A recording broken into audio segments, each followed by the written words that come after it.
स्वास्थ्य मंत्री टीएस सिंहदेव ने कोरोना वैक्सीन की स्थिति को लेकर प्रेस कॉन्फ्रेंस कर जानकारी दी। मंत्री ने कहा कि ऑक्सफोर्ड वाली इंग्लैंड की मेडिसिन रेगुलेटरी अथॉरिटी ने अनुमति दी है। उनकी अनुमति के बाद अब भारत की समकक्ष संस्था को अनुमति का इंतजार है। इसके बाद वैक्सीन डिस्ट्रीब्यूशन के लिए उपलब्ध हो जाना चाहिए। वहीं वैक्सीन को लेकर काफी समय से इंतजार था, जो अब पूरा हो गया है।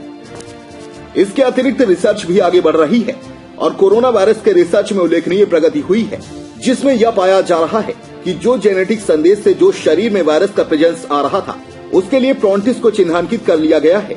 20 ऐसे करीब मॉलिक्यूल्स हैं जो रिसर्च में सामने आए हैं, जिनके आधार पर कोरोना के बढ़ने की संभावना को बहुत हद तक सीमित किया जा सकेगा। विज्ञान काफी तेजी से हित में काम कर रहा है। इनके परिणाम आ रहे हैं। अभी यह मान के चला जा रहा है कि 75% सीधे ही लाभ मिल जाएगा और जिनके ऊपर अभी इसका प्रयोग हुआ है, कोई भी मामला ऐसा नहीं आया है कि इसके प्रयोग के बाद में 14 दिन से ज्यादा भी सिम्प्टोमेटिक या किसी विपरीत प्रभाव में पेशेंट दिखेंगे। रिसर्च एक ग्राउंड ब्रेकिंग रिसर्च हो सकता है। आने वाले दिनों में प्रमाणित हुआ तो ऐसे भी कोविड के क्षेत्र में कार्य हो रहे हैं जो विश्व के लिए कोविड की छाया में बीते 2020 के अंतिम दिनों में अच्छी खबरें आई। जिस बात का इंतजार था कि वैक्सीन की क्या स्थिति है, तो आप लोगों ने भी इस बात की जानकारी पा ली होगी कि ऑक्सफोर्ड वाली एस्ट्राजेनेका वैक्सीन को इंग्लैंड की जो मेडिसिन रेगुलेटरी अथॉरिटी है, उनने अनुमति दे दी है।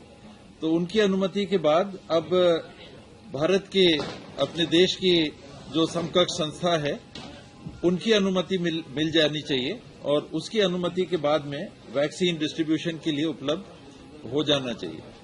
तो ये एक नए साल के शुरुआती दिनों में, आने के पहले दिनों में एक अच्छी खबर आ गई है कि जिस बात का इंतजार था वो पूरा हुआ।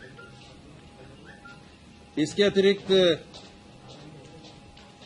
रिसर्च भी कुछ आगे बढ़ रहे हैं और कोरोना वायरस के रिसर्च में सकारात्मक कुछ प्रगति हुई है, उल्लेखनीय प्रगति हुई है, जिसमें ये पाया जा रहा है कि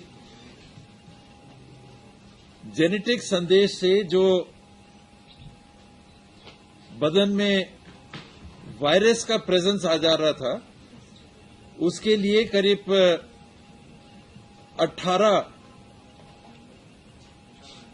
प्रोटीन्स को चिन्हांकित कर लिया गया है और 20 ऐसे करीब मॉलिक्यूल हैं जो रिसर्च में सामने आए हैं, जिनके आधार पे कोरोना के बढ़ने के संभावना को बहुत हद तक सीमित किया जा सकेगा। तो एक जो वैक्सीन आई है वो एक तात्कालिक खुशी की बात है।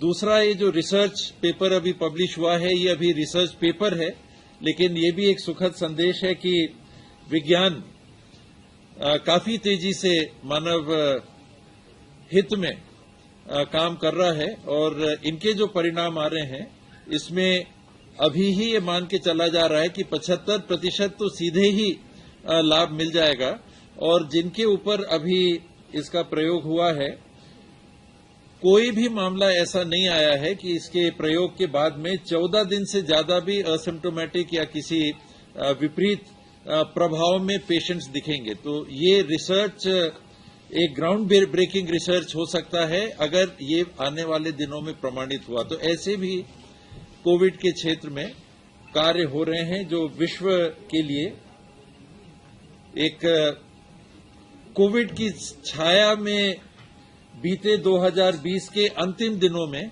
अच्छी खबरें भी आई हैं।